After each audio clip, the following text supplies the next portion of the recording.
समाजामध्ये जातीय सलोखा राखला जावा, जातीय दंगली घडू नयेत. दुर्दैवानं जातीय दंगलींच्या घटना घडल्या तर त्यावेळी मदत करून दंगलग्रस्त पीडितांना न्याय कसा देता येईल याकरता राज्यव्यापी समिती नेमून सामाजिक सलोख्यासाठी काम करण्याचा निर्णय विविध संघटनांच्या बैठकीत घेण्यात आला.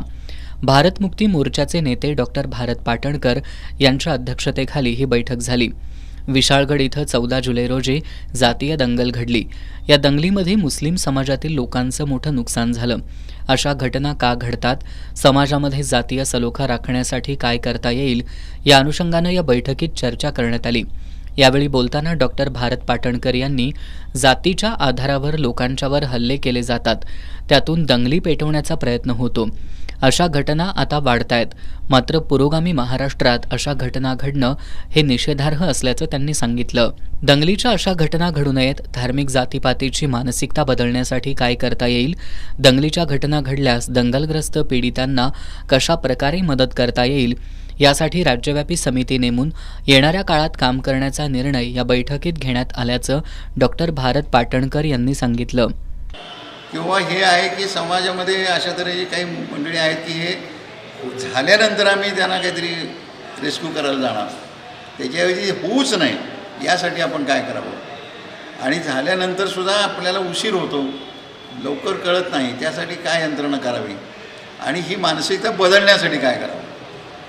महाराष्ट्रातल्या त्या लोकांना असं वाटलं पाहिजे, असं करणाऱ्यांना, की आपण हे केलं तर महाराष्ट्र जागा होईल आणि महाराष्ट्र उठेल आणि हे मग आपण नको करायला धाडस.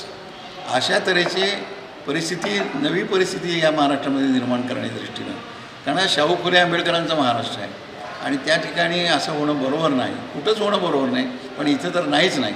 म्हणून हा दुसरी बैठक आहे. या बैठकीमध्ये महाराष्ट्रव्यापी एक कमिटी ठरेल आणि त्यातून पुढचा कार्यक्रम आज आम्ही जाहीर करणार आहोत.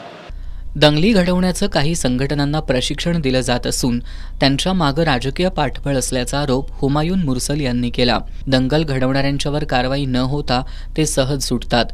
गुन्हेगारांना शासन होत नाही. दंगली घडवणाऱ्या गुन्हेगारांना कठोर शिक्षा झाली पाहिजे. अशा घटना घडू नयेत यासाठी ठोस काहीतरी केलं पाहिजे. यासाठी आम्ही काम करणार असल्याचं हुमायून मुरसल यांनी सांगितलं. ज्या हिंसक घटना घडलेल्या आहेत त्याच्यामध्ये एक बदल असा झालेला आहे की दंगलींच्या ऐवजी सरळ एकतर्फे हल्ले सुरू झालेले आणि पीडितांना कुठल्याही पद्धतीनं न्याय मिळत नाही. म्हणजे त्यांचं रिहॅबिलिटेशन असेल किंवा जे दंगा करणार आहेत त्यांना शासन झालेले नाही. त्यामुळे एक महाराष्ट्रामध्ये अशा हल्ल्यांना पायबंद घालण्याच्या दृष्टीनं ठोस स्वरूपामध्ये आपत्ती व्यवस्थापनाची रचना आहे आवश्यक आहे असं वाटतं. मग तो कायदा असेल किंवा त्यांचं रिहॅबिलिटेशन असेल किंवा इतर प्रश्न असतील, या सगळ्या अंगाने अशी रचना महाराष्ट्राच्या पातळीवरती स्थायी स्वरूपात उभी करण्यासाठी हा प्रयत्न आहे. या बैठकीमध्ये तसा निर्णय मिळेल. कॉम्रेड अतुल दिघे यांनी यावेळी बोलताना विशाळगडावरील दर्ग्यामध्ये नैवेद्य देखील दाखवायचा नाही, ही एखाद्या समाजावर दडपशाही सुरू असल्याचा आरोप केला.